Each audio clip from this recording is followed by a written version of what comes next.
Hey guys, it's Matt. This will be the final old-fashioned radio show program broadcast before the solstice coming up on Monday, and that day is also the exact same day as the Saturn to Jupiter conjunction. It's also the day of other planetary alignments.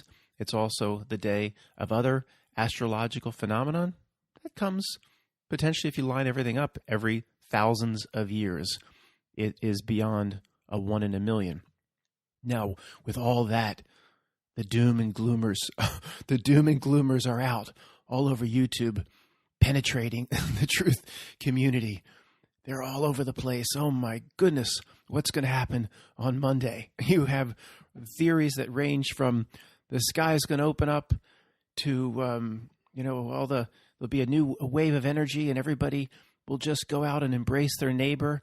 We'll remove each other's masks and sing Kumbaya around a fire for the next 10,000 years. Let me tell you what's going to happen. Nothing. All right? Nothing. But there is one provision or proviso or fine print.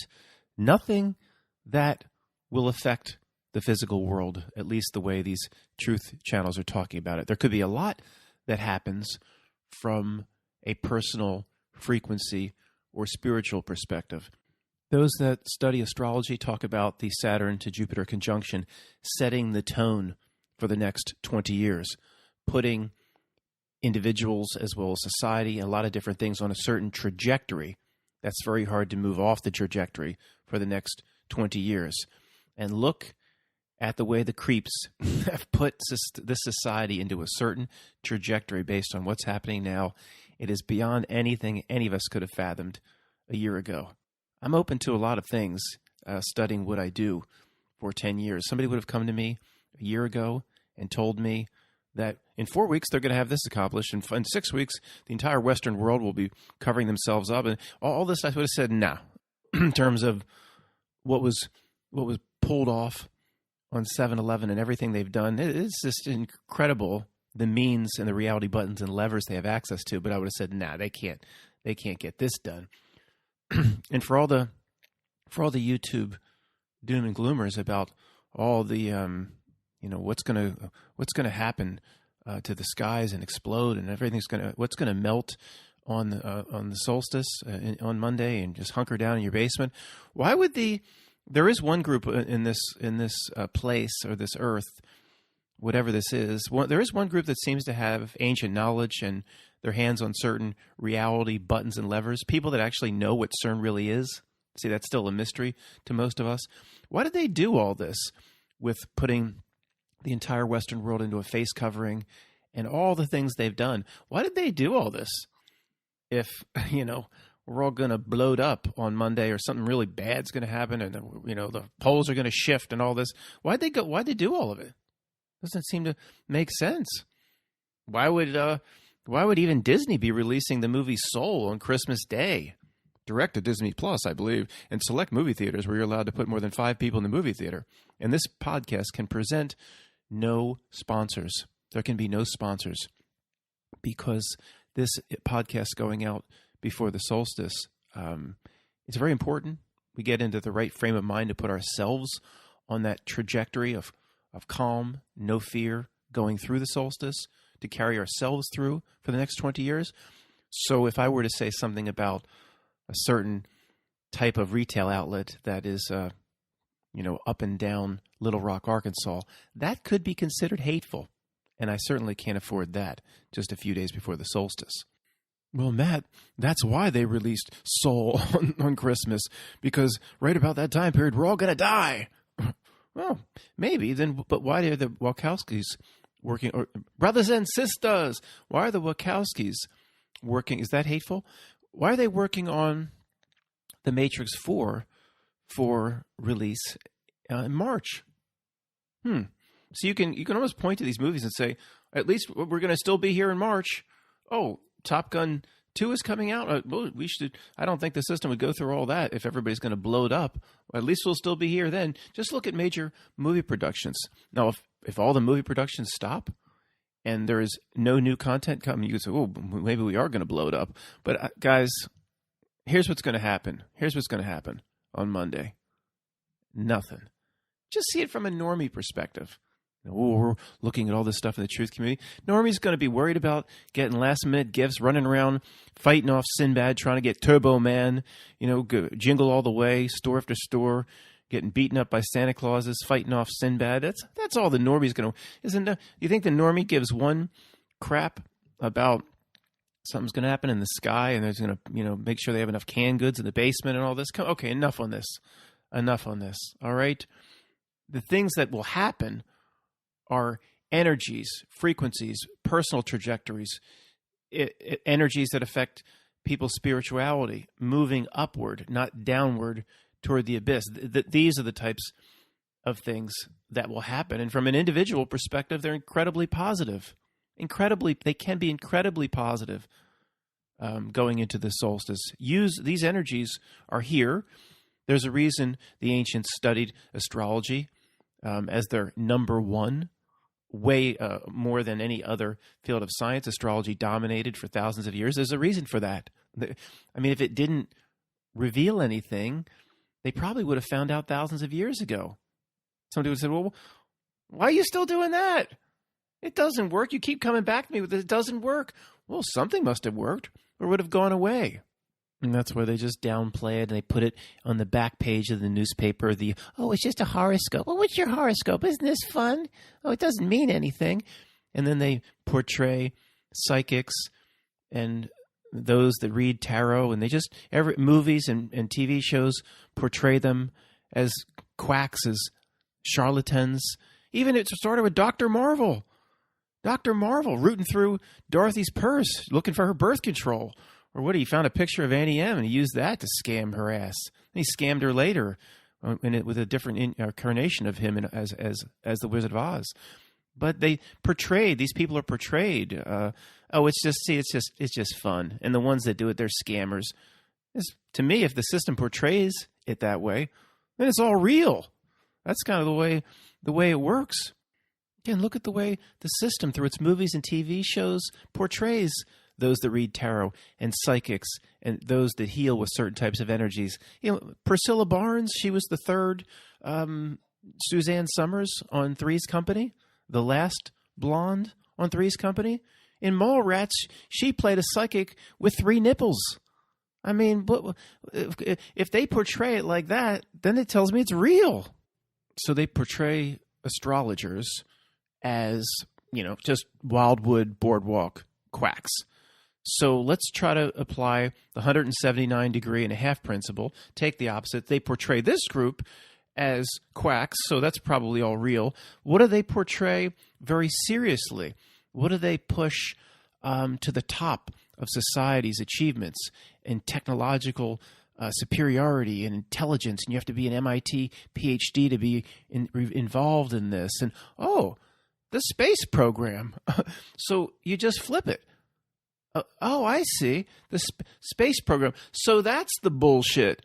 And the psychics and the tarot readers and the astrologists, and that's for real. That's right. You see how you just flip it. However they present, if they present, the sister that they want to give away to you in marriage, they're pushing the wrong sister on you. You want to go find the sister that he's hiding in the back room. That's the one you really want to marry. Okay, last word about Monday. Of course, the Matrix is predictable. It will want to put you into a state of fear, anxiety, stress, whatever it's throwing at you now. It will want you to just take that through Monday. And is there going to be an exact moment where if you have the exact calm, you'll carry that through? I doubt it works that way. But we had a very unusual snowstorm. It never snows like that this early. We had all this stuff. The Matrix will want to carry certain things through Monday. And it is your job to recognize when it's happening and to absolutely put yourself in a state for the rest of your life. Forget the next 20 years. No fear, no anxiety. You know exactly who you are. They can't take anything of value from you. What are they going to do? End me young life? Yeah, I guess they can end me young life. Well, they can't even do that directly in most cases. That's definitely one we can debate in the future. Somebody screaming at this video should be screaming at this video or this presentation saying, the young boys that they threw off the boats into what was generally a cooked-up war, World War II. The money powers behind the scenes played both sides to create that situation. The boys that they threw off at Omaha and Utah Beach, they killed them directly. They didn't have much of a say. I hear you. I hear you. Whatever Mao did in China, I mean, the Jake Tapper book says 50 to 60 million dead. No, I don't believe in Jake Tapper, of course. I can't say what I'd really want to say now because of certain primate beach rules. But whatever happened, I mean, I can't imagine that the number's too big. But did Mao do some horrible stuff and take people out directly? Yeah, he did. But then on the other side, on a fake event, I don't even know what I can say. That's why in 2021 we'll do the podcast. We'll develop Podcast Direct at nohobocode.com. Well, using that to collect people's information. I'm not sure the means of it yet. Working on it, but like a bang event. It's how much more. It's so easy for them to really do it, but it's faked. We know it's faked. It's so much easier if they just go in and have a real tragic event. So there's something I don't understand. It's related to the rules here, and I know we bring the word back in, karma, but mostly, okay, we'll debate this some other time. Mostly, with exceptions that can be debated, people here have to do it or doom themselves. We might as well make the declaration, and I'm sure you all would agree, if the creeps overstep and do something to us where we have no choice, where we don't do it to ourselves, whether it be death or disease or anything, well, then we declare we've won. Well, who decides that? I do. I do. My spiritual self working with my higher self. I do. If they ever cross the line, which would be a forced action, Jacksonation, the thugs come in, the brown shirts come in, the blonde-haired kid from The Sound of Music and his gang comes in, throws you down on your kitchen island and force you to do that, or the people that were in South Tower, whatever, they do it to you directly. Oh, you've won. You've won. Won what? Won everything. You've won. Well, when did that become the rules? Hopefully, it's always been the rules. But if not, we're making it the rules now. Why can't we? You don't think we can do that? If you F with us directly, then we go right to the winning circle. We don't have to drive the race. Just pull the car up in the winner's circle. Hold the prize money overhead while getting kissed on each side by supermodels. We've won. Doesn't this have to be what all the tricks are for? How many tricks has whatever's here that's represented through the minions like Bono and the screen, how many tricks have they played collectively on humanity in all facets of society and in the way human beings are supposed to live their lives and what their history is supposed to be? How many tricks have they played? Well, I don't know, a few 100 million? Oh, they've played a few 100 million tricks on us, a few 100 million deceptions. What's all that for if they can just do it to us directly? And right now, I'd really would love to do a Quantum of Conscience old-fashioned radio show sponsor ad on behalf of Bono's charitable organization. I would love to do that, but there's too much of a risk that it could be labeled Primate Beach. For anybody struggling with that, think about what I'm saying there. Can't speak out. Could be. I'm using the hobo code, Primate Beach. I don't know. There's probably a better hobo code for that, but I like that one.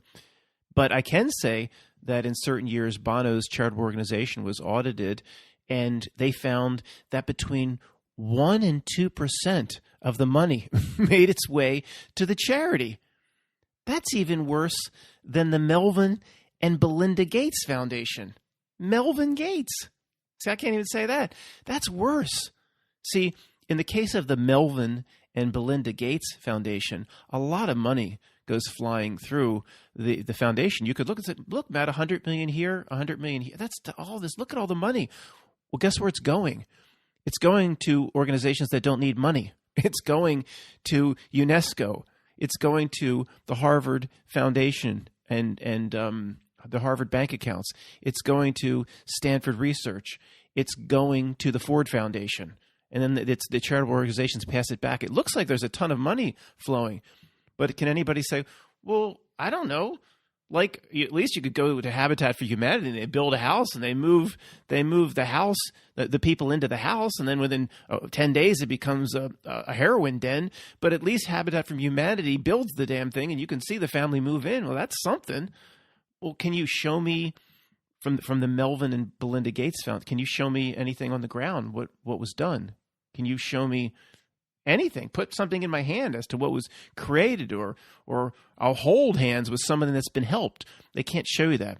They just look. I'm sure they have. With billions of dollars flying around, somebody can point to something. Of course, I'm going too far. Of course, they have to make it look real. But for the most part, it goes to places that don't need the money.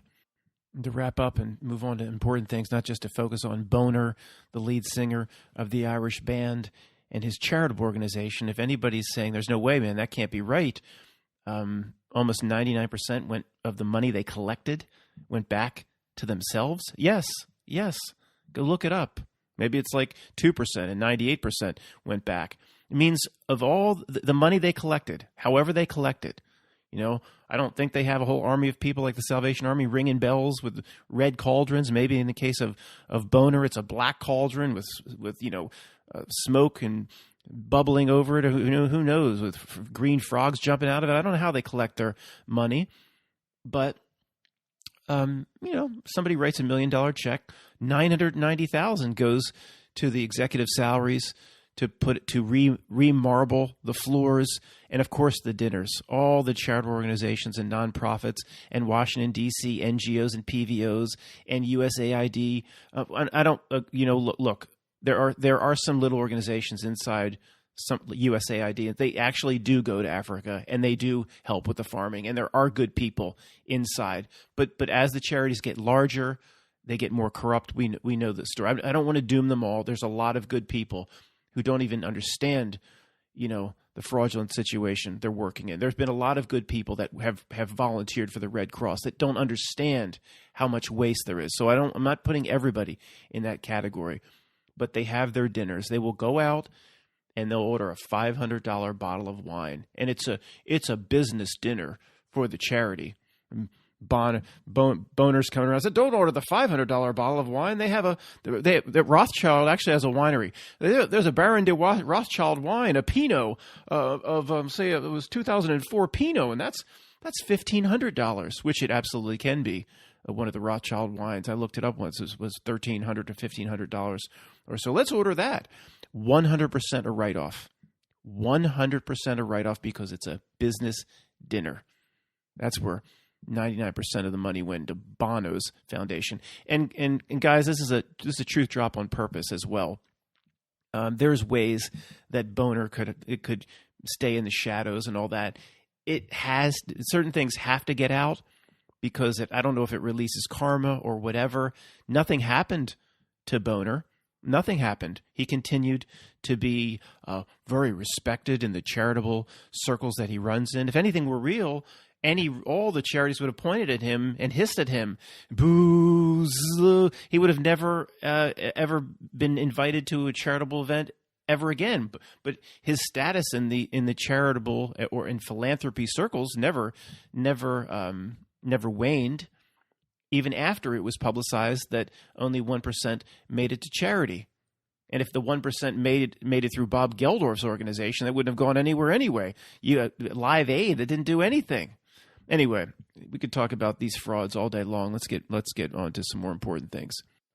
Actually, come to think of it, we can transition into more important things using the springboard of the lead singer Boner from U2. Somebody wrote me an email. This was a while back. I don't remember who it was. I apologize. But in this community, talk about two aspects of yourself. It related even to Wetiko. There's a shadow self in you, two aspects of yourself. The human body has been engineered. That's why there's two completely different sides of the brain. Somebody wrote me an email and I'm going to go over some emails, guys. So the people that contribute here are just brilliant, absolutely brilliant. And somebody wrote me an email and said, we've obviously been engineered, Matt. You have two different sides of the brain that really don't talk to each other at all, except through this one little bridge called if I'm butchering this, the corpus callosum, something like that. There's one little bridge between the two hemispheres of the brain. The person came to me and said, Matt, that's engineered. That's engineered. I'll get back to the U2 in a moment where I was going with that. If anything, there would be lots of bridges connecting the different parts of the brain, just one little bridge. And then there's a surgical procedure where they can cut it. Well, how does that work? How does the person continue to function if they cut it? Like, how does that work? It just doesn't make sense. So somebody came to me a while back and said, Matt, it's not about a U2 spy plane. It's a truth drop. U2, there's two used. And then I wrote back, well, that just got me thinking about my cousin Vinny. Is that a truth drop?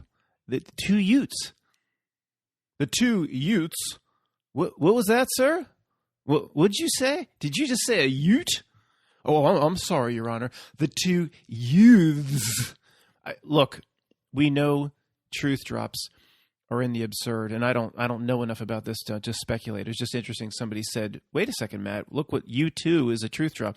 Wetiko is it's a native, maybe Native American or indigenous people's theory that everybody carries like a there's you, but there's a dark self that tries to take over, or a shadow self.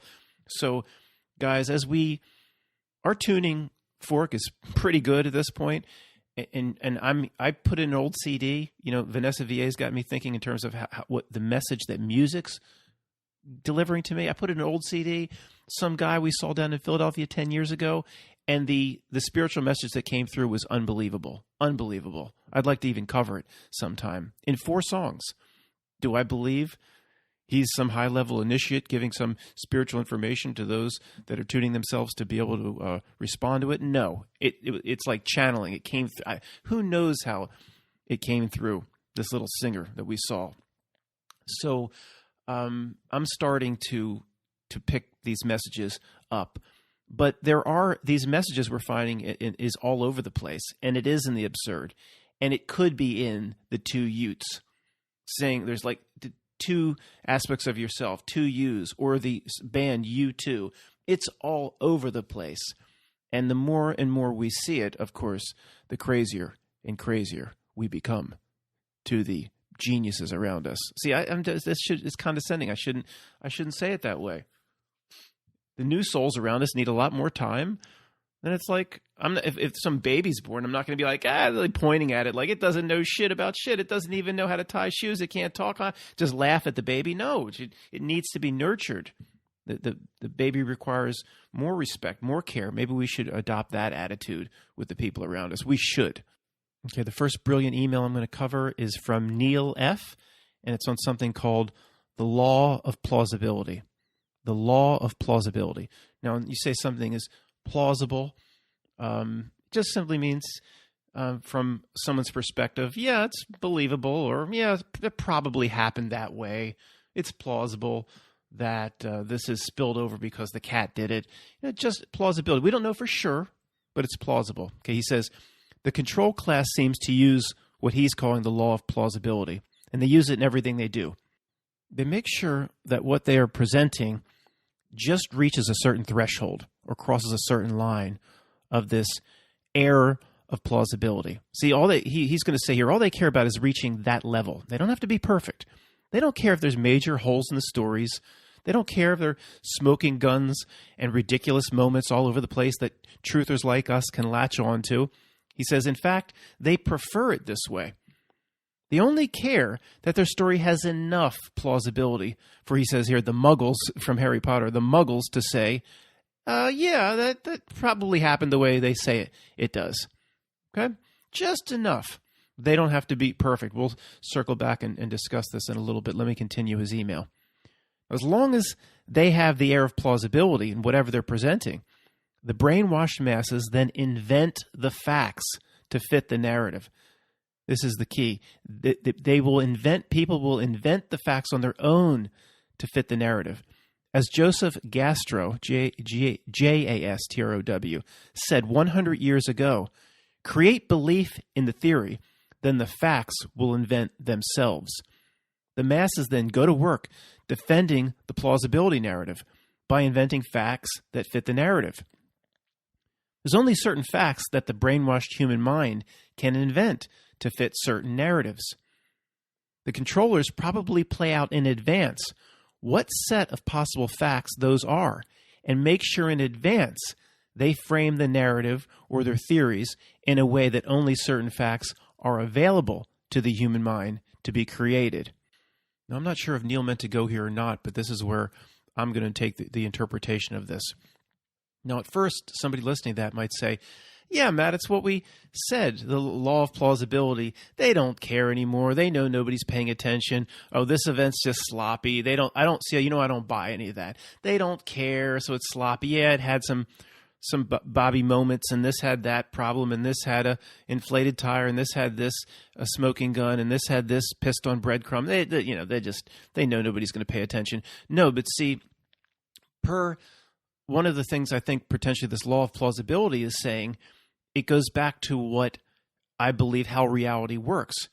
This screen or whatever is here can't come bring something into reality directly. It floats a blurry image or a blurry concept. And the minions here, whatever they are, governors that stand at podiums, politicians, Lady Gaga's, singers, celebrities of all kinds, the minions then run around trying to get real human beings with creative powers to believe in the blurry image that's being presented. And as I've said many times then, it's only the acceptance of it and the absolute belief in it by real creative human spirits that then bring it into reality or make a blurry image become crystal clear or harden the cement, or whatever the creeps are trying to present. So here I interpret the law of plausibility in a few different ways. They can't go all the way. They're not how this reality works, the game that's being played here. They can't go all the way. They just have to go enough to make it plausible so real, quote, I don't like the word human being, I'm going to use it here, latch on to it. Just plausible enough. And then the minions, of course, run around and do the bidding of the screen and tell the real human beings how they should believe it, how they should do it, how they should try to mimic the lifestyle of an ex-Olympic athlete and all that. They bring concepts and theories and what space really is. The minions will then support it, but ultimately they need real humans to cement it. So just have to float it out far enough with the minions' help to make it plausible. But then by real people inventing the facts or believing in it, see, where Neil's talking about the inventing of facts, then to me that's the reality creation. That's hardening the cement. Just have to get the lure or the worm on the hook just close enough to where that big mouth bass hangs out. The hook can't go grab the fish. Okay, the fish always must choose to bite the hook, but just get it to that plausibility range. Then the fish will go after it and will invent facts on its own to cement the reality of the situation. And this leads me to think about all the futile and pointless wake-up attempts that I've done on, say, people around me or my old friend like Tony, where I'm trying to discuss 7-Eleven with him, and he immediately goes out, and the internet is set up so people can find what they want to find. The entire internet is structured that way. He goes, and the first thing he finds is what most people will find, or at least this was the case, I don't know, 2007 through 2012 or 13. It was that Popular Mechanics article that said, oh, debunkers and conspiracy. And he found the Popular Mechanics article that said, Popular Mechanics shows the physics of what happened to the towers. He found it, and you know, the official story coming out of the news about what was coordinated from a cave with a guy with bat poop dripping in his face from stalactites and stalagmites, that it was just plausible enough. Then, with the help of Popular Mechanics, Tony and others we've tried to wake up went out and invented their own facts, or at least believe the bullcrap that was presented through Popular Mechanics and other leading sources helps harden that cement. So the official story, in a way, is cemented into reality. So interesting, very interesting, and a great email. Thank you, Neil. Let's do a very short, very quick email from Julia, who said, Matt, when you mention or talk about the double slit experiment, this kind of hit me. What if not every observer has an effect on the experiment? What if there are some observers which do not change a thing, even if they participate, and we don't know about it, or that's not revealed in the findings? I read that and I went, wow, it hit me. I went, this is an NPC meter. You can bring different types of people in to observe these experiments, and you can bring certain type of people in, like your in-laws and people you believe are NPCs, and it doesn't have the same effect on the experiment. In other words, you could almost use this to determine maybe if somebody's real, a hybrid, an NPC, or what they are. And it hit me as very, very interesting. And you could expand this theory into like the rice test. How many countless people on YouTube have done the rice test, where you cook some rice or something, put them in 3 different jars, same conditions. One jar you label hate or you don't like it. One jar is neutral. One jar is very positive. And you sit over the rice for each jar, and you give the hate rice your hate, your ire. Oh, I hate you. And the jar you love. Oh, I love you. And this rice is part of my family and good wishes. And of course, what happens in every case, I've never done it, but I've seen a lot of people do it on YouTube, and I don't believe they're all in on it or lying. I believe that they really did it, and I believe if I do it, and I've ever had a chance to do it, which I'd like to, the results would be exactly the same. The rice that was loved looks white, looks good. The rice that was hated is all black, and there's some variations when people do it. But could you extend this out? If there are NPCs here, I would think they wouldn't be able to do the rice test, or they wouldn't be able to affect the rice in the same way. So could the double slit experiment, or experiments where observation affects outcome, or the Dr. again Yamoto thing of the water in the jar that's labeled love, the water that's labeled this, the water that's labeled hate. It's the same kind of thing under a microscope. It was all twisted and gnarled, and the water that was labeled love looked all beautiful like snowflakes. And this is very similar to the rice test. And would an NPC, there's probably like a mechanism where they wouldn't agree to participate, and they go, it's a waste of time. I don't know. They're running an all-day marathon of Everybody Loves Raymond. They probably wouldn't do it. They wouldn't try it. It's just the way like a replicant in the Blade Runner would never want to truly understand who they really are, would never want to truly be exposed. But again, here I go again, like, we're superior NPCs talking down. And at least, guys, you understand I'm catching myself doing that now. Maybe there is no NPCs. Maybe it's just young souls that have a lot of work to do. At least you hear I'm catching myself going, these attitudes are not productive. And it is a 2-pillar attitude, us versus them. And at least I'm aware of it, and I'm going to try to improve upon it. Okay, this topic there's a lot of different people have emailed me about a lot of different facets of this topic, but going into the solstice, this is extremely important. We need to have a complete understanding of this and take this through Monday and take this for the rest of our lives regarding to, I think it was originally TJ's free won't. Free will is just a duality trap. It's like Neo in the Matrix. Choose this door, and it leads back. The code reinserts itself back to source. It saves Zion. But if you choose this door, you possibly can save Trinity, blah, blah. Well, he has 2 choices, duality, 2 pillars. No, the choices in the Matrix, the Matrix showed you there was no choice at all anyway. It's free won't. The free won't. Just do nothing. Don't ever pick a side. This is the reality or society in the last 5 years has exposed itself. It's never tried to put people into more camps than it has in the last 5 years. It is so off the charts how it tries to get people into their little camps. Oh, Biden or Trump or Republican or Democrat. It's absurd. It gives itself away.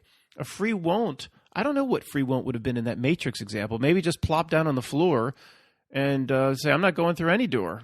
Since I'm in the Matrix here, I guess I don't need to eat. If I have to stay here for 100 billion years, do you have playing cards? Architect, just a free won't, maybe plop down. He wouldn't know what to do. Maybe the architect would glitch out. Well, no, you have to choose a door. No, free won't, I'm not. Withdraw, no pillar, or what some say, or maybe Levette would say, middle pillar. So this reality is very good at getting the masses to believe they have choice. It is brilliant in this regard. But in most cases, there's no more pathetic example than Republican, Democrat. Hundreds of millions of people believe this is some legitimate choice. But in most cases, it's like a menu with only 2 food items. What if you went to a menu and there were only 2 food items, and when you sat down to eat, you knew that these 2 food items were the favorite foods of the person that was preparing the food or the restaurant owner? You'd be like, there's only 2 choices here. There's Chilean sea bass and like a burger with bacon. Like that. Yeah, these are the 2 choices because the owner comes out. These are two of my favorite foods. You're going to pick one. See, whichever food you pick, I'll prepare a little for myself. These are my favorite foods. But I want you, asshole, to believe you have choice. And most people, though, they don't see a problem with it. They go, oh, look, honey, Chilean sea bass, and there's a burger with bacon. It's such an exclusive place. The special only has 2 items, and see that you can ensure that it's fresh that way. When you go to a diner and there's like a menu with 400,000 pages, that food is just rotten. It's from the old walk-in refrigerator. It stinks. So if your reality, you can spin that the fact there's only 2 choices is a wonderful thing. Well, 2 choices mean everything's prepared fresh, and and the people will go away thinking, yeah, this is just wonderful. Look what those founding fathers did for us. Look how wonderful they all were. And there's these endless quotes of what freedom should be and how it looks like a Duke and Duke $1 bet. It's just all being taken away. And will someday Randolph pass the $1 over to Mortimer in the bathroom as Eddie Murphy sits on top of the stall trying to smoke his marijuana? Probably. Maybe. Is the entire reality a Duke and Duke $1 bet? No, it's a spiritual ass kicking so we can better ourselves, but it seems like whatever stands behind the minions, it seems like they've evolved it in some way into a hybrid between the Bozo Show and a Duke and Duke $1 bet. And I just thought of the headless cab driver, the example I presented. I think it's a book chapter.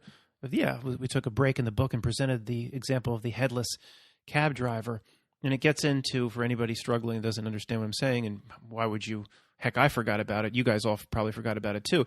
But it means, how far does reality need to go before people notice that something's wrong? And this is our biggest frustration. Do you really need a headless cabbie to pull up before you kind of think something might be a little amiss? Even though he's very competent, can get you to his to get you to your destination. And people, you don't even need the headless cabbies are striking because in China they're driverless. They have it now in China, in Shenzhen or whatever. They're driverless, putting the headless cabbies out of business. You thought Uber was in trouble, but how far does reality need to go? How close does the reality need to resemble literally the Bozo Show? Our biggest frustration before people notice. Does it need to remove its head? So we see it. We thought way back it's already removed its head, and the people around us like, don't you see this? But now with it put the entire world into a face covering in 6 weeks, we're going, don't you see this? It's a headless cabbie, and people are just like, let's get in. We've got to go. We've got to beat rush hour. The cabbie has no head. Well, that's fine. Are you going to discriminate against the headless man? Get in the car. The people around us have become insane. The only thing we have to determine is there literally a reality where they live, where this is sanity, this is the norm, a chaos realm they've all evolved into, and we're kind of somewhere else? Or is it more like we are all in the same reality, and because they're accepting this, they are truly insane? Of course, they think we're insane. There's the paradox. Okay, here's another email. This one from Anne Marie. Anne Marie, that girl. Who has sent me a lot of very interesting stuff over, I don't want to say the years, but maybe had to do with when we talked about that revelation of the method that Michael Hoffman presented on that show, Guns and Butter. And she says, we've kind of already figured this part out. We see the plan and we help manifest the plan with our energy, with our belief. Plus, we in this community inform other people who ignore the truth because they're under some sort of a spell.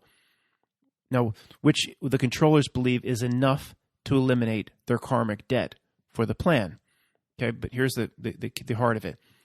What could we do differently? Instead of saying, oh, no, look at this.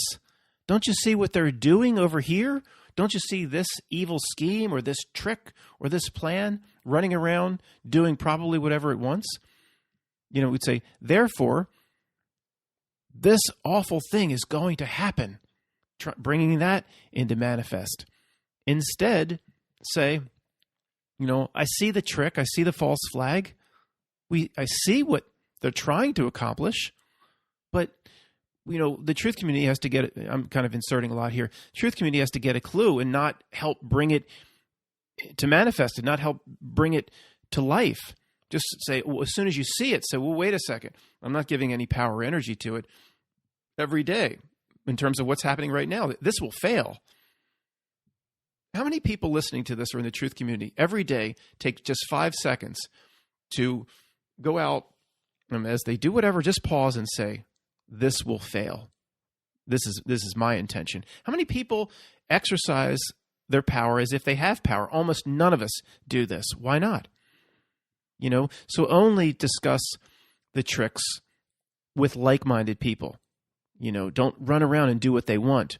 Don't inform or try to persuade the regular guy or gal on the street or the NPC because they can't see it anyway.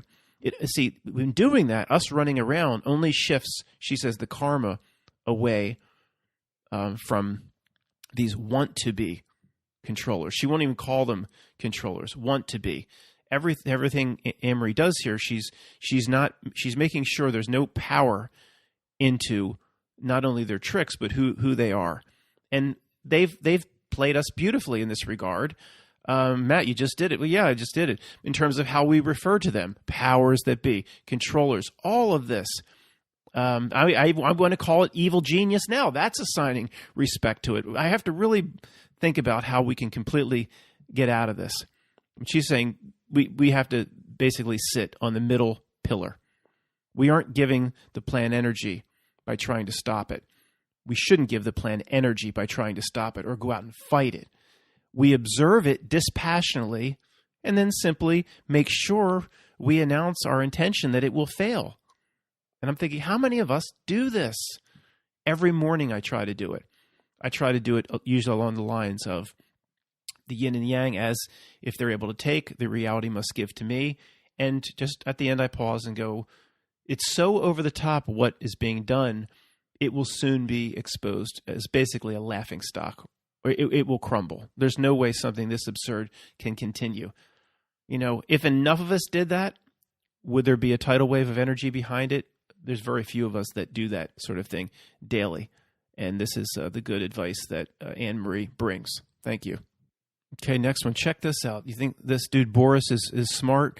The guy that initially went through that ride that I covered a few videos back, Transdemonium, and before he was even awoke, just sensed that there's something going on here and he wanted to go back in the ride. Yeah, here's something more from Boris that's just brilliant. He said, initially he wrote, and I didn't understand what he was writing. He said, Matt, thanks for uncovering Transdemonium. And I was like, uncovering? But then he went on to explain why he wrote that. He rewrote the word cover, and he said, thanks for uncovering it. And power of the spellcraft of English. He said, I started thinking, maybe that has something to do with the trick that's being played. If the truth community covers a topic or something, Matt, people ask me, Matt, will you cover this? Matt, will you cover that, like a reporter? So if the truth community covers a topic or something, then we end up hiding it in plain sight with a word trick. We are then used. We are those executing the cover-up, is basically what Boris is saying. We cover it, so we cover it up. It has to do basically with the revelation of the method quote that we covered. See, there I go. Look at that we talked about a few videos back. But of course, it's no coincidence that the word cover has a double meaning in this regard. All right? You cover it. Well, that just means you report on it, Matt. No, you're covering it means to cover. It means to throw a blanket over it. And to do the truth community being used in a certain way, so then it solidifies itself into reality the way they want it to be solidified into reality. He says here, to finish up, also cover, see over, okay? C-O-V-E-R. But then what is that saying to the subconscious mind? S-E-E. See is S-E-E. To see over. I don't know if you're seeing over it, you're looking right past it or right through it, which embeds the trick even more into society without people really understanding what's really happening. Guys, some of this obviously is just big thinking around two corners, but this is the way these creeps do business on this level of whatever dimensional chess. There's almost nothing or no theory you can come up with that's too nuts or too out there in terms of the weird ways they do business like this. That's why if somebody says, Saturn, you're talking about, you keep talking about the Saturn-Jupiter conjunction, that's just Satan. When it's that simple, or it's pushed by the Super Bowl halftime shows, then it's not that simple, okay? If it's that simple, then it's not that simple. Occam's razor is a hijack. It's a hijack to screw with people. And for anybody screaming at me, yeah, I should clarify, because they would say, Matt, you always say, well, the final answer is the simplest. Yes, for what we need to do for ourselves, the answer is extremely simple. That doesn't mean easy. It means simple. In terms of how the screen, using its minions, plays its tricks, that's not simple. I never said that was simple. That's complicated shit. That ain't simple. Well, see, that's the whole point. All the noise, all the distraction, all the complicated nature. Let's analyze this for 10 years. Let's analyze that for 10 years. When what we need to do for ourselves is simple. Play free won't. Ignore it. Never choose a side. That's what this middle pillar is all about. I don't truly understand exactly what that is, but I can get the sense of it. It's just don't pick a side. Middle pillar. Resign yourself to it. That this is, the reality is going to throw this at me. I'm not going to get all bent out of shape over it or pull my hair out or cushion Avery. And that's from Jerry Maguire. Just going to, this is what it does. I expect this. I can either use it to become a basket case or I can use it to become better. That's what the whole point of life is for. You chose to come here. If you truly walk around like you believe that, then every little thing won't get you all, bent out of shape and worried. Okay, it's supposed, what did I think? I go 10 years without that? Of course this is going to come. It's just, okay, I've got to use it. I've got to overcome it. That's what this life is for. Very simple. Not easy. Very simple. See, the old example with the alcoholic who was close to death, or somebody that was strung out on drugs, or whatever example you want to use, that he is not or been around his big drinking buddies for a long time, and his buddies are going to continue to go out to the same bar, and he wants to go out and be with his buddies. Well, going back into the same old bar, it's very simple to just order a cranberry juice or to order a Diet Coke. It's very simple to do that, or O'Doul's or whatever. It's not easy to do that when all of your friends are throwing back their same drinks that they always throw back. And if you start in on it, you're going to be right back where you were. Simple and easy are two completely different things. There's a very interesting email from Gabriel saying what he sees happening is reality itself is being fractured, he feels. The not Nilk reality is attempting to create its own reality through the screen, through technology, alchemy, by terraforming people and breaking their connection to nature and breaking their connection to spirit. Most people have been sucked into the screen reality already. Okay? And what they perceive is their normal. We, on the other hand, have avoided being subsumed or sucked into the screen reality and are clinging to what we know to be the natural world, or I'll just interject, the old world, or something that we remember from years past. We're all supposed to be electrical beings. Well, I think the not milk is changing the flow or frequency in most humans as electrical beings, like moving them to another channel on the universal radio dial.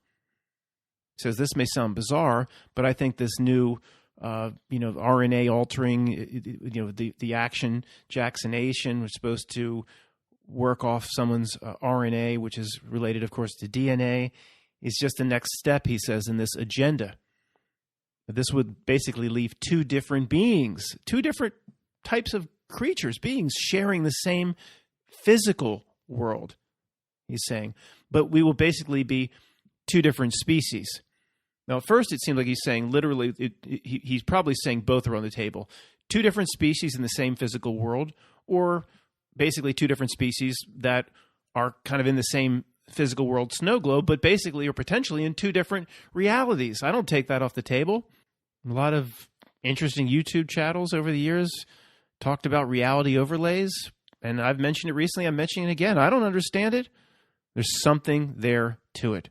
There is something there to it. And to me, there's a lot of ways to interpret it. I always kind of fall back to a movie reference, because that's the way my mind works, or The Matrix. When they got Neo out of the Matrix, supposedly, and Morpheus rescued him and brought him into the real world, wasn't he lucky? Now he's in this cold, dark land of frayed sweaters and tasty wheat, some slop they put in a bowl. You can't even get a steak. Dark environments, cold environments. You sleep in some kind of, feels like the cargo hold of a submarine. And, at least Trinity's on board. At least there's, your best option isn't Cypher, if you want to go there. But, you know what I'm saying? But it's like, whoa, man, he was rescued into the real world, but this is the real world, so it's worth it. No, it likely, and it turns out it really looks like he was still in the Matrix. He was still in the Matrix. And that's kind of given away when Neo, the Sentinels are coming at Neo, but when they're out of the Matrix, they're like in the sewers or whatever, down underground or under the Machine City or wherever they were when Will Smith's wife's hovercraft broke down, Niobe's hovercraft broke down.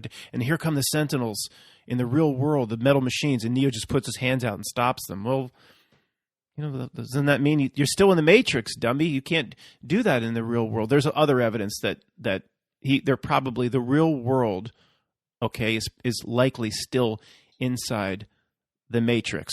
And I am totally straying here, but in terms of people that like to do research about tricks after death or potential recycling tricks, the main thing to me to be aware of, if there possibly is any trick that's going to be played on the day of your death, we're going to say on the day of our life, it will be, in my opinion, the trick will only come in one.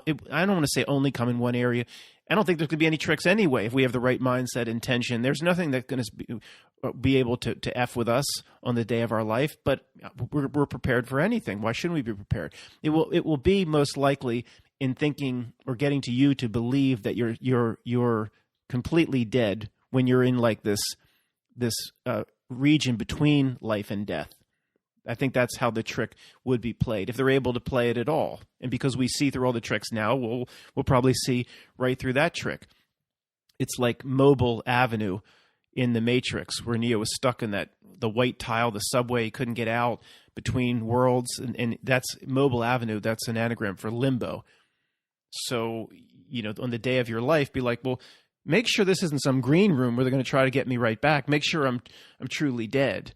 I mean, that would be, and I'm sorry to stray, but I don't even think they're going to, at least for us, they're not going to be able to. I don't buy all this Saturn Moon Matrix stuff. I don't, but there's no harm in some general preparation. Make sure you're really dead. No, being aware of these sorts of things, again, I don't think there's any downside going into the day of your life. Why shouldn't you have basic preparation for whatever may occur? but make sure you keep it to yourself. I mean, you certainly don't want to go in to see your grandfather who's 90 years old and the whole family's gathered around the bed because he just might have not even an hour left and everybody's saying goodbye to Grandpa and the priest is administering last rites. You don't want to start screaming down at him, "Grandpa, we've never talked about this, but make sure you're really dead, man. They're going to try to trick you to come back here. They're going to recycle your ass back here. Grandpa, I know you can. Yes, Stu, you conscious. Make sure you're really dead." You're screaming down at your grandfather. He could die at any moment. I don't care if you people around the bed think I'm crazy. Grandpa, listen to me. Don't fall for any tricks, man. Make sure you're really, the family hauls you off with the white coats. This next email is from somebody, again, who's about as smart as it gets and is far more advanced than I am in several areas. Let's just call him Earth. I think it's clear that we are being pushed by reality itself towards looking inward, not to the outer screen. It has shown us that reality is not fixed and that our awareness is what is of primary importance. As you say, they would not be so in our face or in our business all the time if what we felt and thought didn't matter. I think it matters greatly. And the thing pushing us is using fear as its primary tool and weapon. It has given us endless things to be afraid of and distracted by, anything but turning the focus where it matters most, inward. I call the thing running this dream matrix the egregore, as it is more like a thought form or an AI. It has a bag of tricks and is actually predictable. It's giving us an incredible opportunity at this time to discover what we are and what it is. It is forcing us all to wear the face covering, which is a persona, and its mask is off. It is revealing itself. There are many names for it, and I believe it is not alive, and it is actually a part of us, a part of our mind. An egregore is a thought made manifest, a part of our subconscious used to keep the dream reality running so that we don't have to consciously do that. We are the dreamer, and we fill in the framework that the egregore constructs. In dream terms, its false people are called projections. In computer terms, they're called NPCs. The movie Inception has many interesting ideas that apply here as well. Its negativity applied to the world or the screen is what impels us to turn inward, and I think that is the only place to go. Looking externally to a savior figure will always fail. Where base reality lies is the mind itself. Whose mind? What reality exists outside of your awareness? Your mind. We know we do not live in an objective world, and all of us have begun to see that reality responds to our thoughts at times. It's happening within you. That's why reality responds, he's saying. It's happening within you. Things are going bad now because of the egregore. It can't win in regards to us. Its job is to keep people rooted, grounded, and anchored into its reality creation. It does this so that you don't have to. Let me explain further. Could you possibly be entertained long if you were alone and putting on a puppet show for yourself? You would know everything that was going to be said and done. You'd never be surprised. You'd be bored. It would be pointless. The egregore solves that for us. It creates the show for us, and we get a feeling of total immersion in the dream. Clever. It is in a bind when it comes to people who see the truth of reality.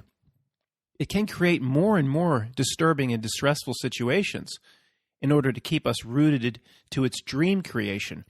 But the more it does that, the more we respond by pulling away, the more we fight it, and the more we resist it. We know this isn't right, and the way things are going, of course, it's so obvious now, and life shouldn't be this way. Now, if it backs off, we won't forget what we've already seen and what we know about reality. Its mask is off, and reality has proven itself to be for lack of better words, fake. So no matter what it does going forward, we realize that the only path forward is inward. As I've said, a sidebar, there's nothing to go fight. All right, I've said this many times. Can't take out all the bad people, put in all your good people into the satanic systems. It's just the system itself will regenerate itself into its evil form. There is nothing outside of yourself to go and fix. That is never the answer. The source of all reality is inside us.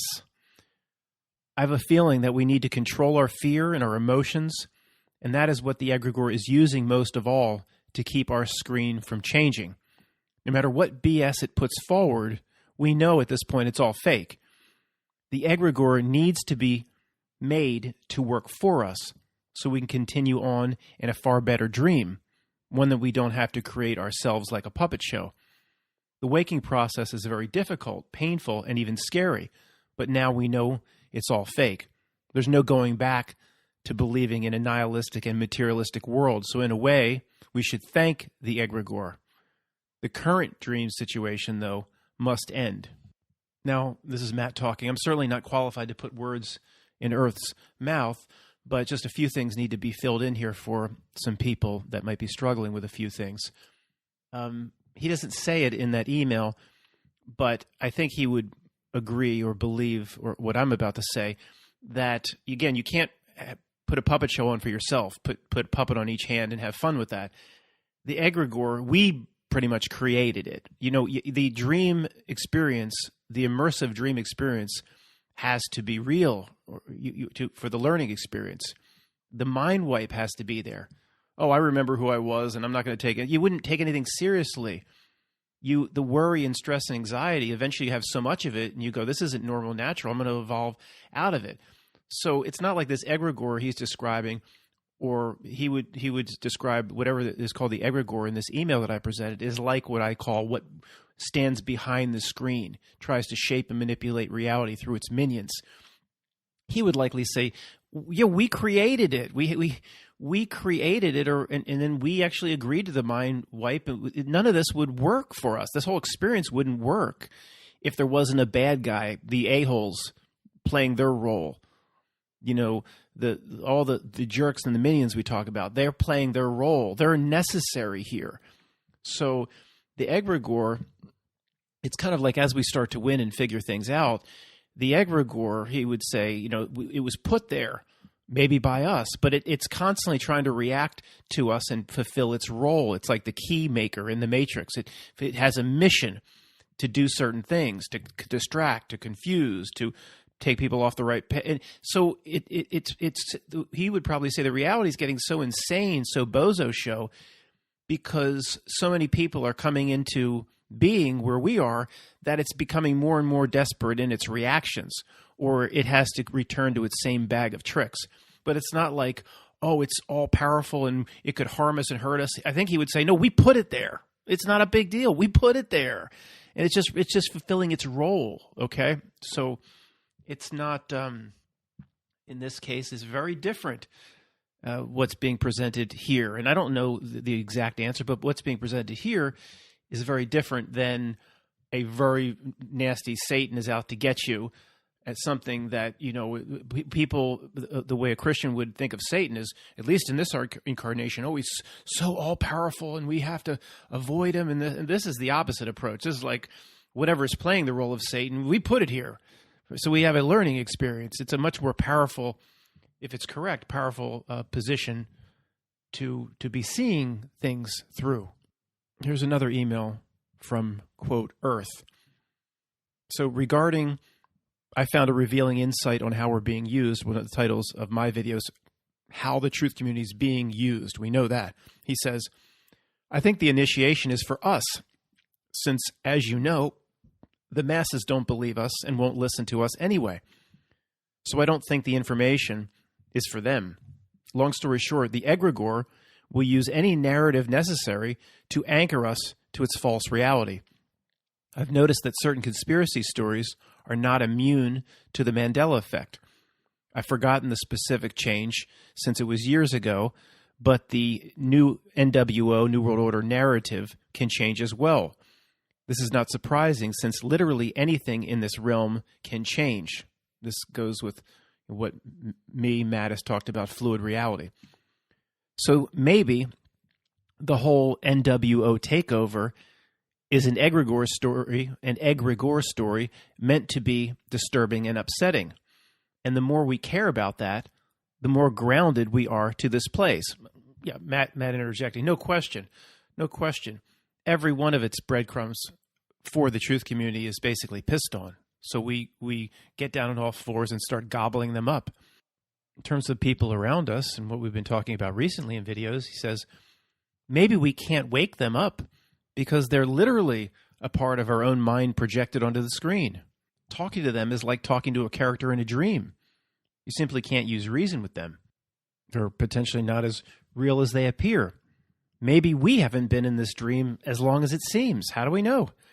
Maybe we jumped into our lives somewhere in the middle with childhood memories, retrocausality backfilled in our memory. Of course, this has to be on the table. How do we know? Now, in the Truman Show, it got tougher and tougher for Truman to exit his snow globe the more he woke up.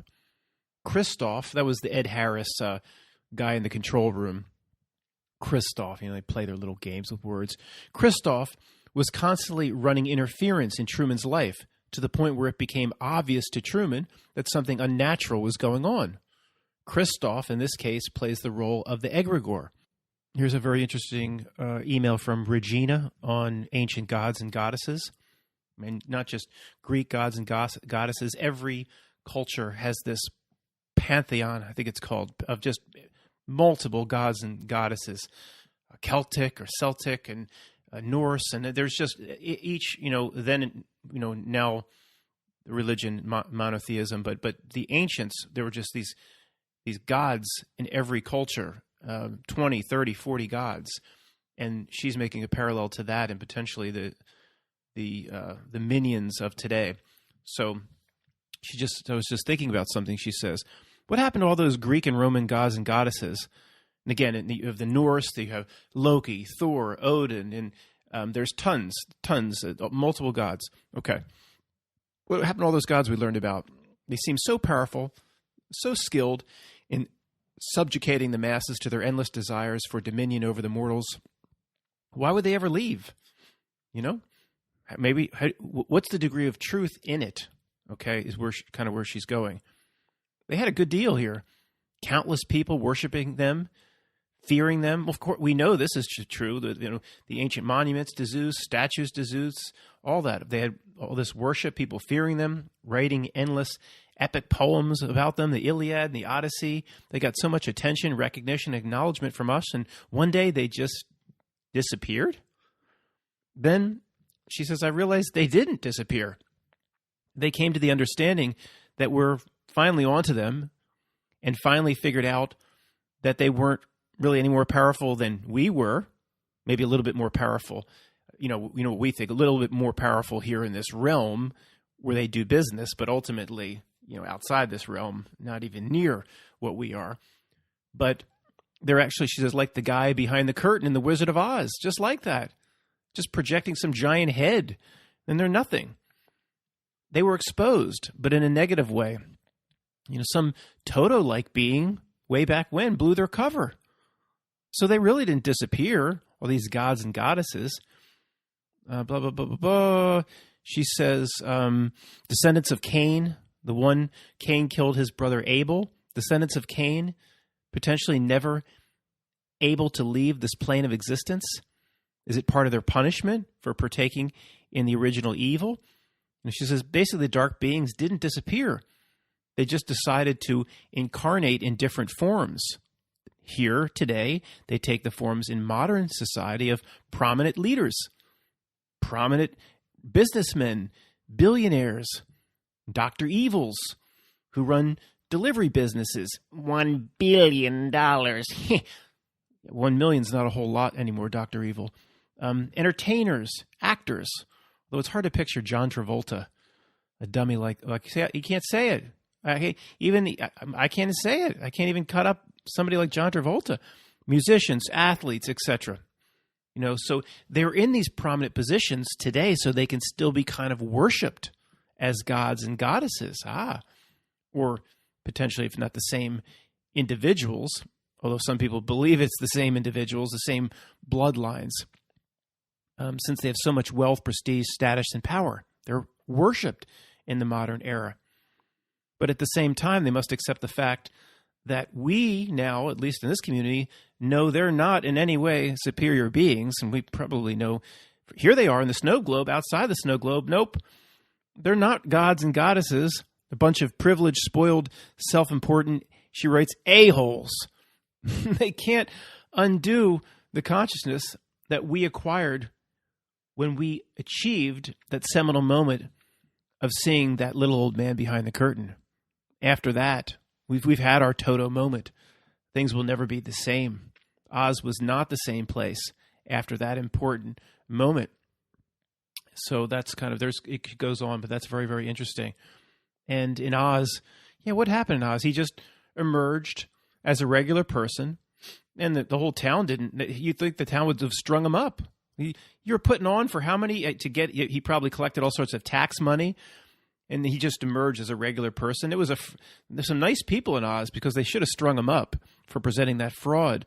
Probably presented that fraud between two Saturn and Jupiter conjunctions for 20 years. But I don't know, maybe he still was presenting the fraud. What did he do? He got Dorothy the hell out of there, right? No, he got himself. That's right, not Dorothy. She was supposed to get on that balloon. He got himself out of there before they strung him up. And he had the Tin Man working with him because he just undoes the rope. He paid the Tin Man off. And Dorothy's stuck, but Dorothy learns the most important truth drop in all of media of all time. She had the power within her the whole time. Had nothing to do with ruby slippers. Click 3 times, say there's nowhere like home. That's pretty much all we have to probably do. Click 3 times, say there's no one like home. Just a realization. That's what it is. It's just the biggest truth drop of all time is Dorothy's realization. The power was always in you, child. That didn't sound like Glenda the Good Witch or whatever. But that fraud, that Oz guy, he got the hell out of there in a balloon. He said, pay the Tin Man. He says, you're going to make it look like it's a rope accident. I got to get the hell out of here before they string me up. But the biggest truth drop of all time, the power, she could always go home. We can always go home. That's what the entire distraction is here for. The entire distraction of life is you need someone else to go home. You've got to do all this stuff to go home. You've got to do this. You're distracted. You don't even realize who you are. You just go home at any time. As the very smart Tony says, he says, if you leave you just a few things, make sure you always remember you agreed to be here. You agreed to be here working with or at the bequest, whatever. I got to look that up because I keep getting that wrong, of your higher self. All right? But it's ultimately, he would agree, it's just a realization, coming into a complete state of mind, body, and soul that we've done enough and we can walk out of here. And the entire reality is set up to distract us from believing we are ever powerful enough to come to the realization we could walk out of here. So pretty much, just to wrap this up, 10 years in the truth community, the culmination of looking at all the ridiculous tricks and traps and endless rabbit holes, the culmination of it literally is Dorothy, the truth drop of Dorothy clicking her heels and always had the power to go home and rise above anything. And, that's it. That's it. Take that mindset. And, not that we want to just go die or anything. We want our lives to be a certain thing. We're here and we'll continue to do the work.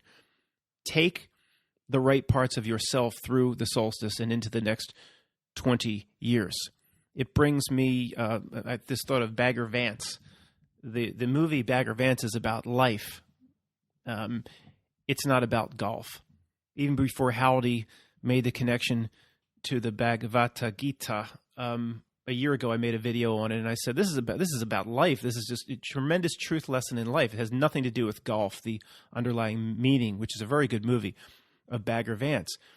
But the key moment in that movie that relates to what we're talking about now going through the solstice in a few days is Bagger Vance, Will Smith says when the great golfer Bobby Jones is approaching a shot and the mental imagery of about to hit the perfect shot, Bagger says to Matt Damon playing himself, he's got a lot of shots he can pick from in terms of imaging bad shots in the past. A lot of shots he can choose from. Skulls and duffs and tops and misses and slices and hooks, and he's got a lot of, but what is he? He blocks all that negative out, and he images or pictures the perfect shot. So there's a lot of you could choose from going into the solstice for the next 20 years. There's the part of you, we all have done bad things.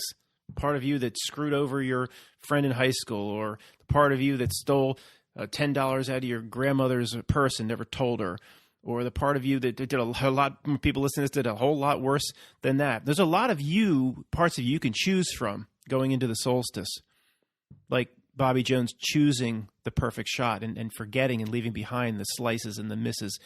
So you choose or just step into the best, absolute best parts of you for all the work you've done over the last 5 years going through the solstice.